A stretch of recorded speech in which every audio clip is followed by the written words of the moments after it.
Bonjour et bienvenue dans ce nouvel épisode de Cogito.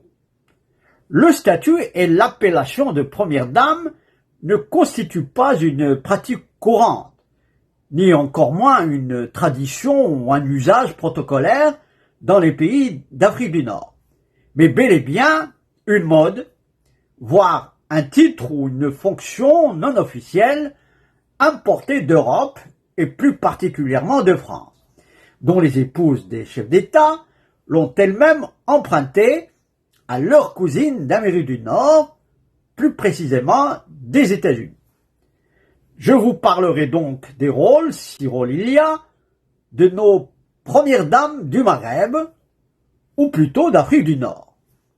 Du moins, celles qu'on connaît et qui s'affichent comme telles bien volontiers. Ce sera tout de suite après cette courte pause promotionnelle. Je vous prie en attendant, comme d'habitude, de vous abonner à cette chaîne si vous ne l'avez pas déjà fait. Et si vous aimez cette vidéo, je serai content que vous la likiez et que vous la partagiez avec vos amis.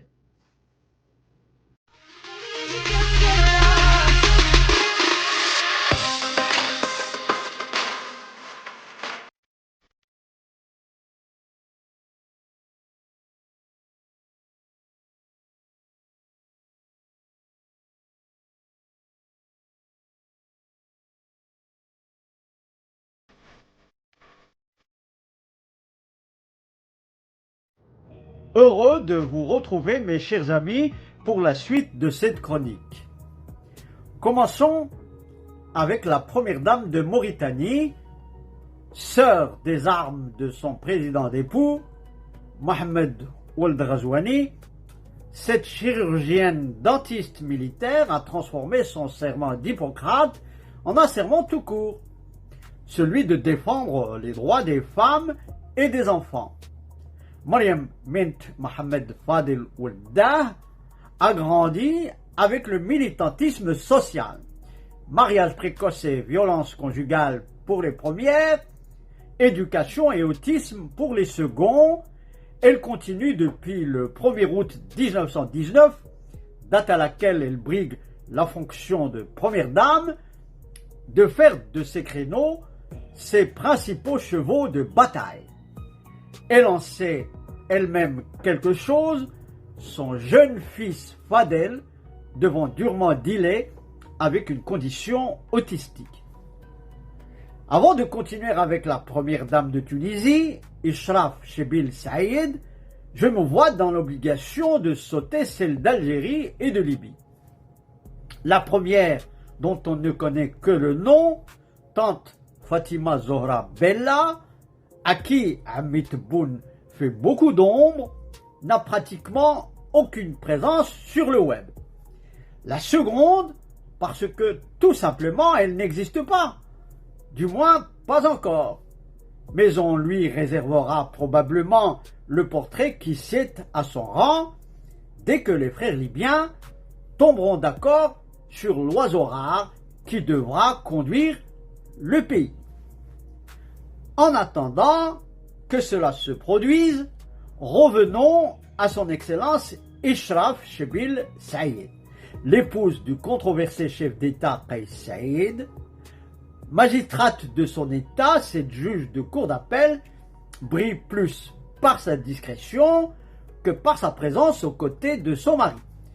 Même si nous savons déjà que dans aucun des pays qui nous intéressent ici, cette fonction n'a rien d'officiel, Kais Saïd au moins fait montre de sa science juridique et reste fidèle à la lettre d'une constitution qui dénie tout rôle officiel aux épouses des présidents. Une situation qui contraste pour le moins avec la révolution du jasmin avant celle de son ancienne prédécesseur, l'omniprésente Leila Ben Ali, qui faisait même officieusement office de président, en lieu et place d'un président officiellement effacé. Allons plus loin à l'Est maintenant et voyons voir du côté de la descendante de Nefertiti.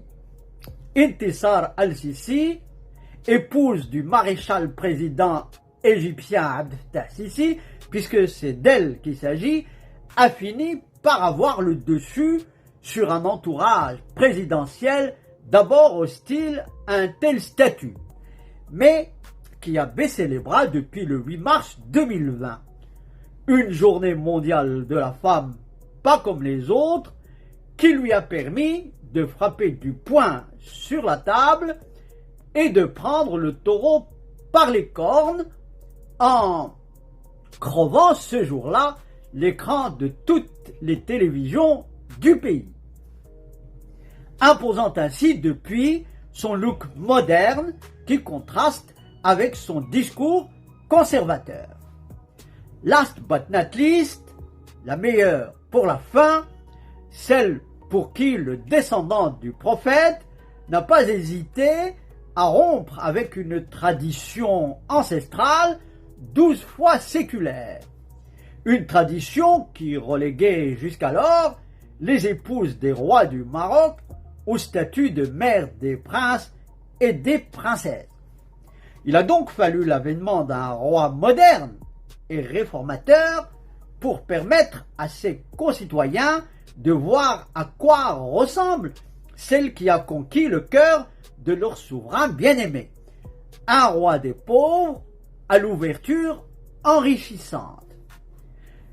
J'ai bien entendu nommé Lalla Selma Bennani, cette ex-princesse issue du peuple, ex-épouse du roi actuel et mère du prochain roi du Maroc. Portait bien son titre de première dame du royaume chérifien, un rôle officieux dont elle s'acquittait avec brio jusqu'à l'annonce officielle de son divorce d'avec le roi, annoncé par maître Éric Dupond-Moretti, l'avocat de la famille royale. Parmi les fonctions assumées en tant que première dame du Maroc, l'ex-épouse du roi Mohammed VI présidait entre autres aux destinées d'une association de lutte contre le cancer. On le voit donc, les premières dames d'Afrique du Nord ne veulent plus rester dans l'ombre de leur mari et tiennent, ne serait-ce qu'officieusement, à jouer des rôles, sinon de premier plan, du moins de première des dames. À la prochaine.